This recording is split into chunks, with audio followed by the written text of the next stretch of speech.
This video is brought to you by Against the Flow of Mississippi. Against the Flow of Mississippi is a book about Jake Fayard, a Marine veteran who is unhappy with the political machine running the state of Mississippi. He decides to fight the corruption from the inside. Jake will face more challenges than he ever has and will stand up for what he thinks is right. His notoriously hot temper will push him to the edge of murder, along with his friend and brother Kobe Barhanovich. Together, they will fight the system and give the power back to the citizens of Mississippi. Against the Flow of Mississippi is now available on Amazon. A link to the book will be placed in the description below. Count time on the compound. All inmates return to bunks. Beyond the Count, Life on the Compound. Brought to you by former Sergeant Allen of the Florida Department of Corrections. On this YouTube channel, I will explain to you the ins and outs and the do's and don'ts of a prison. Hope y'all enjoy. Please remember to like, share, and subscribe. And if you are a brother or sister correctional officer, y'all remember, be safe and we never walk alone.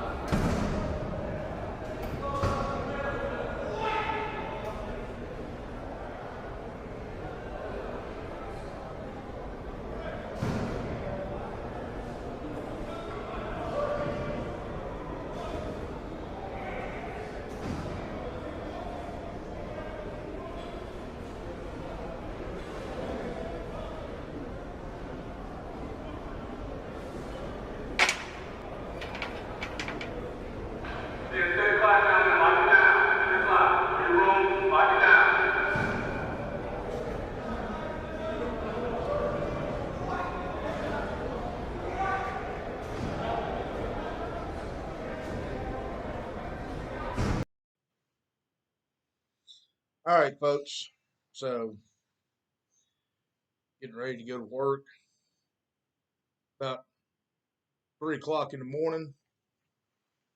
Got a long drive to work this morning.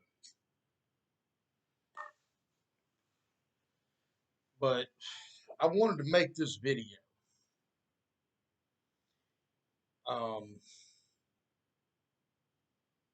Just something that was coming to my mind here. You look at cops on the street, go into any police department, you'll see an officer down memorial. Maybe an police officer on the street that dies in the line of duty will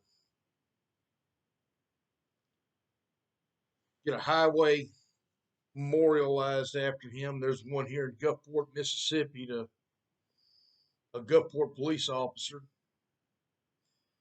You drive up and down the highways in Mississippi, you'll see, highway patrol officers that have gotten killed in the line of duty. It'll show their end of watch date. Some of these are going all the way back to the 1940s.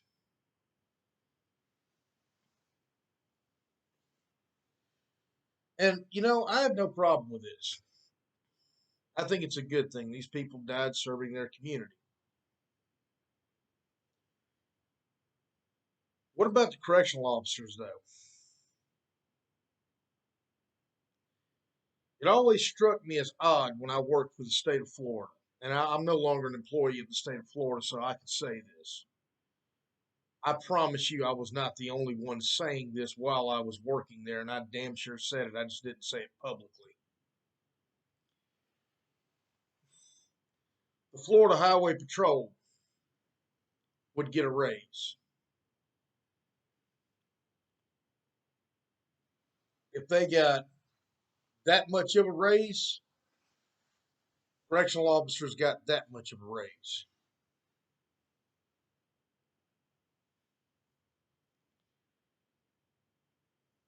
People see a highway patrol officer, and I'm not picking on FHP when I say this. I respect FHP. We all serve a common goal. We all serve the same Justice Department.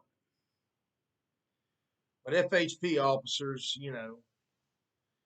if the general public sees one of them in public, they, probably thank them unless they're getting pulled over on I-10 or I-75 or I-95 or I-4 or on the turnpike.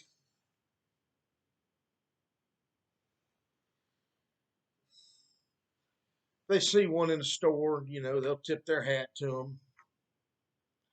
They're damn sure got better uniforms than we do. I'll say that all day. Yes, I know they generate revenue for the state. And I'm saying Florida specific because this is what I know and what I worked. I'm sure it's the same in other states.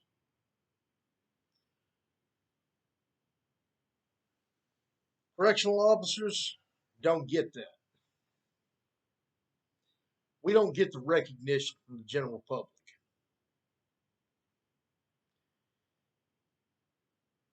If I'm out in uniform, yes, I have had people thank me for what I do, and I tell them it's my pleasure, it's my privilege, and I do think it is a privilege to hold a position that protects the general public. Some people call it a service. I call it a privilege. I love what I do. And again, this is not me taking anything from cops on the street who died in the line of duty. I certainly would not want to do that. But I want to know why we don't get that recognition. There's certainly been correctional officers that have died in the line of duty. The Florida Department of Corrections started in 1868.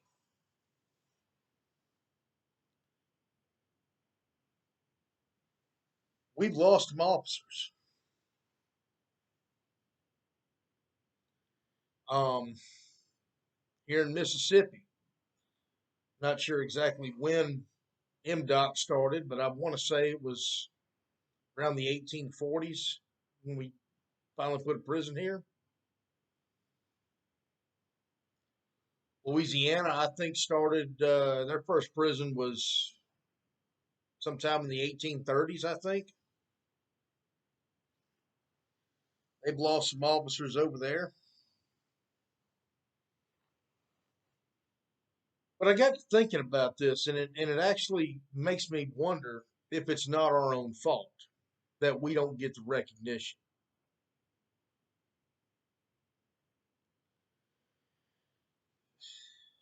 Everybody sees the police officer on the street.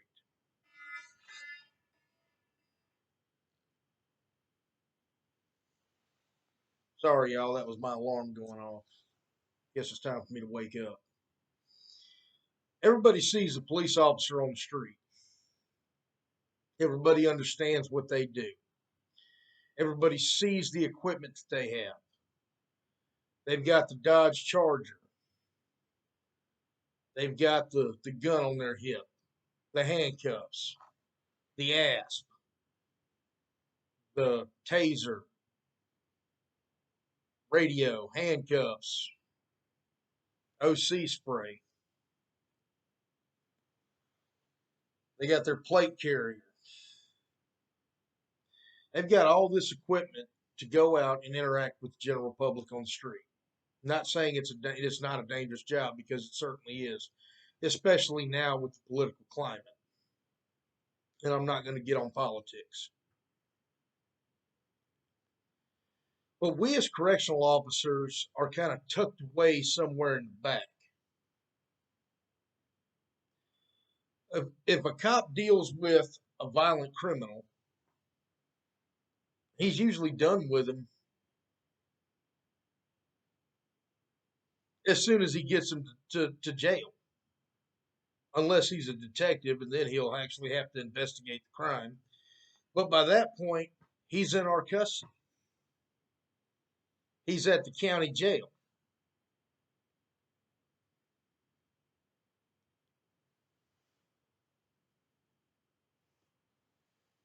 Most cops, they want to go ahead, deal with the call, and get it done and go on to the next call.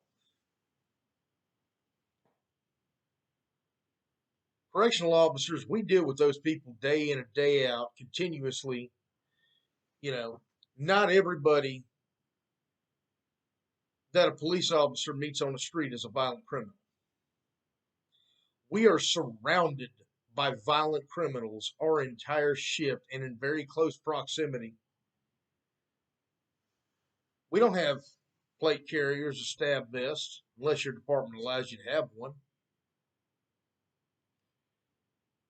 We got a t-shirt, polo shirt, maybe, a Class A uniform shirt and an undershirt underneath it.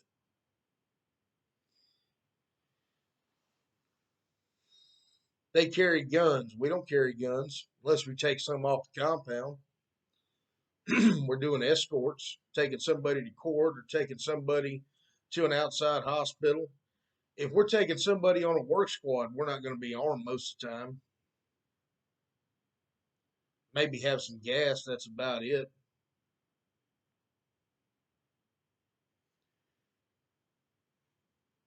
We're still vastly outnumbered most of the time.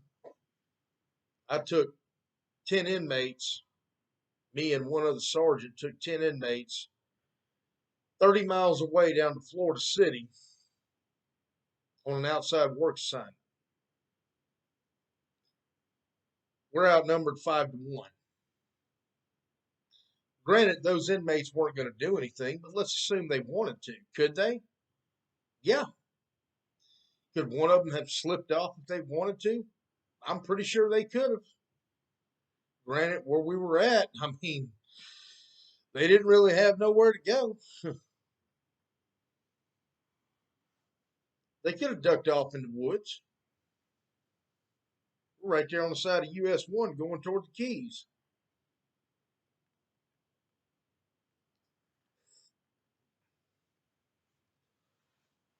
But it strikes me as odd that we don't have the recognition.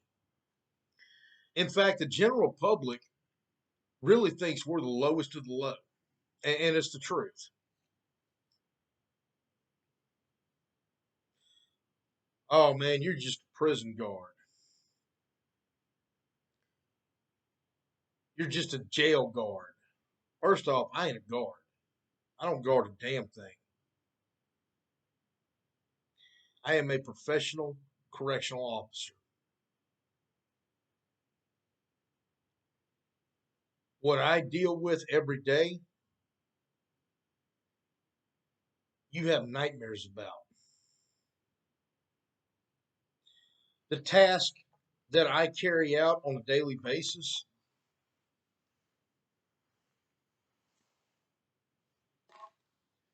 is something most cops on the street would not want to do, and they'll tell you that.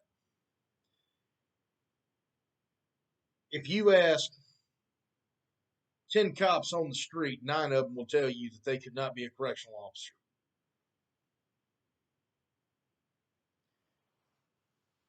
True story. That one that will say, yeah, I could do it, probably was one and decided to go to the street. I will tell you right now, as a correctional officer, I really wouldn't want to do a cop's job. I wouldn't want to go on the street. I'm not cut out to deal with the general public because I know I'm institutionalized. I am more comfortable inside of a prison than I am on the street.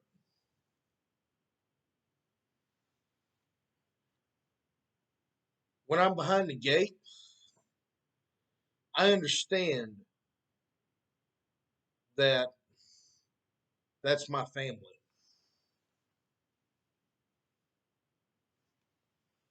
My fellow officers are my family. If I'm getting my ass kicked by 30 inmates, somebody's coming to get me. I'm not saying it's not the same on the street for cops, but again, we're vastly outnumbered in a very close quarters area.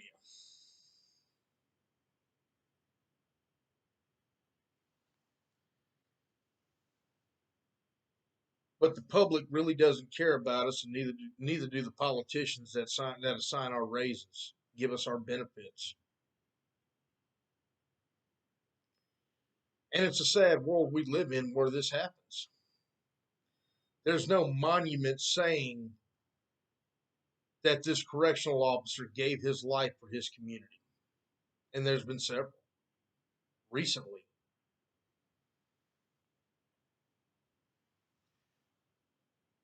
One of the reasons I left Florida is because I knew the 8-hour shifts were coming down. I like 12s. The reason I like a 12-hour shift is I like the rotation. Everybody likes, well, not everybody, most people like the rotation. The majority of COs that I worked with down in Florida love the 12-hour rotations. But politicians push going to 8.5-hour rotations. Well, a lot of people quit or went to county. Wherever they went, they're not working on the compound anymore. Some of them took other jobs. I quit. I became a truck driver. Other people quit and went to county, and other people quit from there and did other things. Some people went to the police department. Those 8.5-hour shifts turned into 17-hour shifts really quick. There has been correctional officers that have left their job after working a 17-hour shift and have not shown up for the following shift less than 8 hours later because they ran their car up a tree.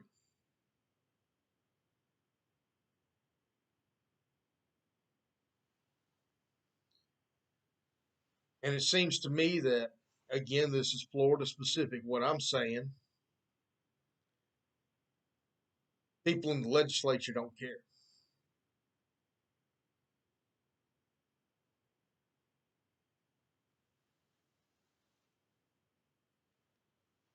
What was their answer to this?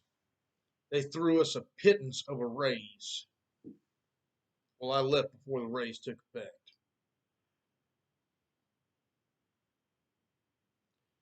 That's one of the main reasons I left. I knew what was coming. I saw it. Shortly after that, just a few short months, the institution I was working at, which was Everglades Correctional Institution in Miami, they went to 8-hour shifts. Those 8s turned to 17s quick. You can't run your staff into the ground and not care. And then throw them a little bitty raise and expect them to do the job. Now in Florida, they're closing prisons. They're not listening to those of us who actually work the job. They're listening to bean counters. And I asked myself, why? And I've been thinking about this. The answer is we allow it.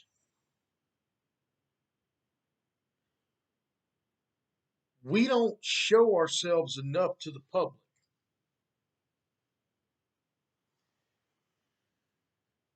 We don't show who we are. I mean, yes, people who know you will know that you are a CO if they know what you do.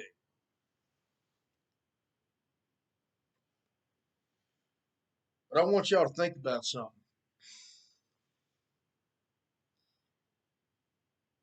By policy, a lot of us are kept in the dark. We're kept in a corner somewhere tucked away. You can't, with a lot of agencies, you can't display yourself in uniform on Facebook. Probably not a bad thing because, I mean, people will come after you.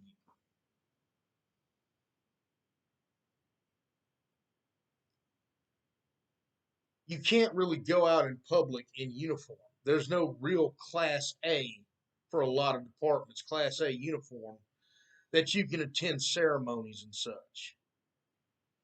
By department policy, you're prohibited from speaking up. And I got to say that is wrong in corrections.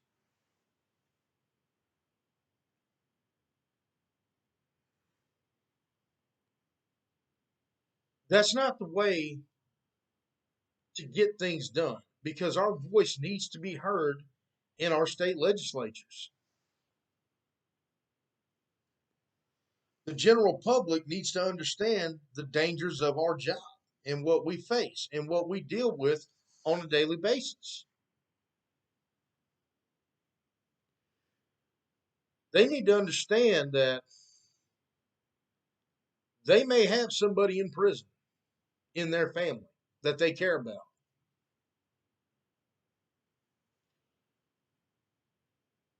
If an officer is tired because he's worked his fourth 17-hour shift, the likelihood of a use of force goes up. The likelihood of that officer falling asleep goes up. Not condoning or not excusing sleeping on the job. I think if you sleep on the job and you're a correctional officer, you are way too complacent and you're going to get hurt. You're going to get me hurt. You're going to get somebody hurt. You also have a duty to protect the inmate population. The inmate population, if you're asleep and one of the inmates gets raped,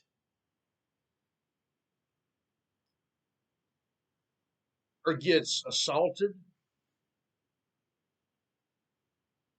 you're kind of you're kind of held responsible for that. You should be. I mean, that is the job.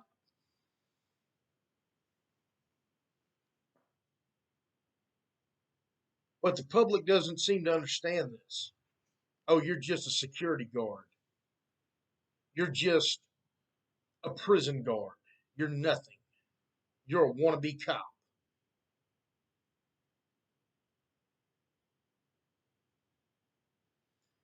I'm going to tell you right now, I'm not a wannabe cop. If I wanted to be a cop, I've got departments that would love to have me. I choose not to be a cop. I choose not to be a cop because I don't want to be on the street. I choose not to be a cop because the camaraderie in corrections is a brotherhood that, and I've never served in the military, so I may be speaking out of school here. But the only way that I can describe this is our American heroes that go over and fight overseas for us in our military. It's a brotherhood that rivals theirs because we are living vastly outnumbered and we're in the trenches every day. And the only one you got to trust is the officer next to you.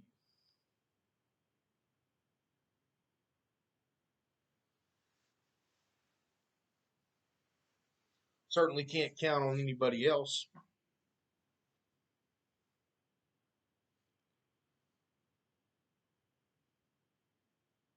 So to all y'all out there working behind the gate, thank you. If you've got the balls to put on a uniform and come working in a prison, or come work in a county jail, thank you. It takes fortitude. It takes integrity.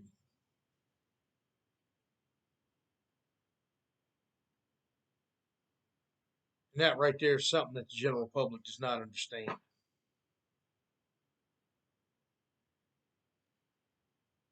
And if the general public happens to see this, that's not the CO, I want y'all to think about something. When you're out on the yard and you have 4, 5, 600 inmates out there,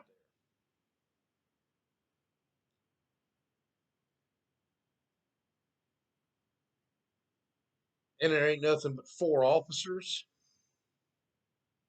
maybe you'll appreciate what it means to work the job. You're welcome to find out firsthand what it means to work the job. All you got to do is apply. Just about every corrections organization in this country is begging for people to come to work.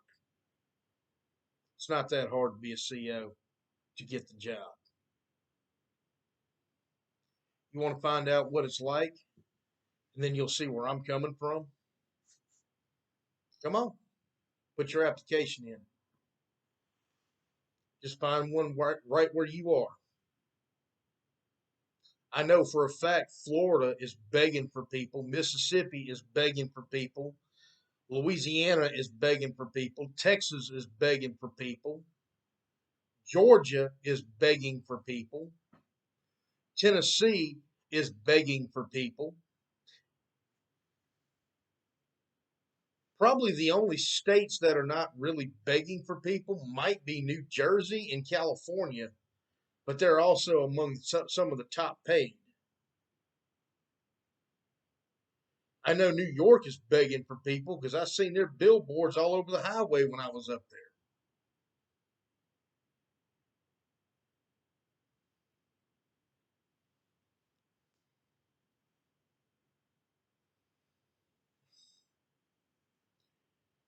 Come put on the uniform. Come take a walk and come take a walk in our shoes. We welcome you to. And then ask yourself why we don't get the recognition. Now, I'm going to go ahead and throw this out there as to kind of why the general public doesn't show us the recognition, why it's our fault, in addition to the legislatures. We do have a stigma about us. Oh, you beat inmates. I've had people actually say that to me on the street. You know, violate the rights of any inmates tonight? And they see me getting gas in uniform, putting gas in my truck going to work. Had it happen down in Florida. I was in Middleburg, Florida, just outside of Jacksonville on my way to work.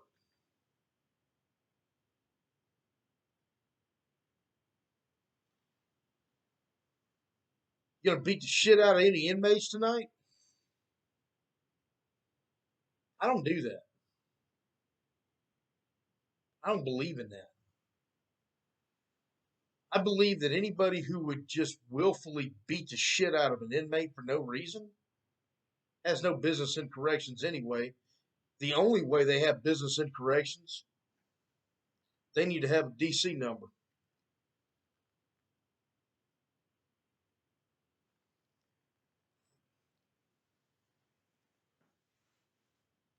Because if you're that bent,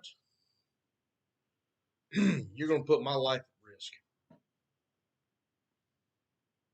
I would kind of like to come home after my shift.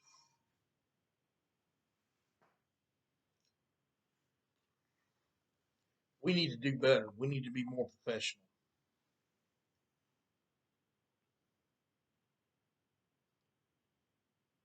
This bragging about the days of old that some of us do on Facebook, I don't, but I've seen people do it. You remember when we used to slap an inmate just for looking at us stupid? Yeah, those kind of comments, stop it.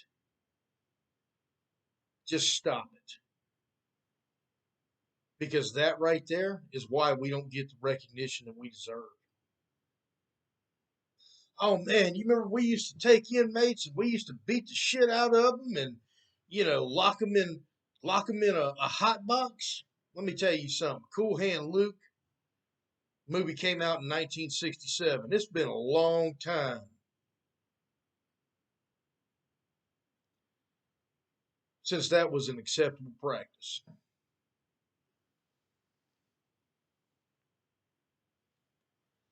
Even then, it was starting to get frowned upon. You know, we can go watch any movie about a prison life where you had inmate guards. We don't have straw bosses anymore, and it's a good thing. That practice was stopped in 1972. We don't have hot boxes anymore. That practice was stopped, I don't know when.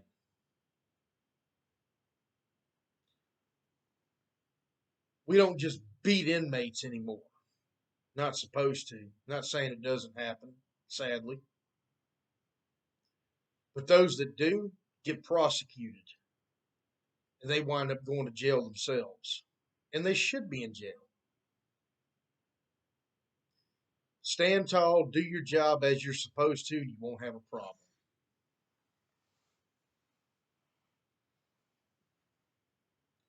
We need to do better. We need to get this stigma off of us. It's a stereotype that just drives me crazy. Y'all have a good day. Be safe.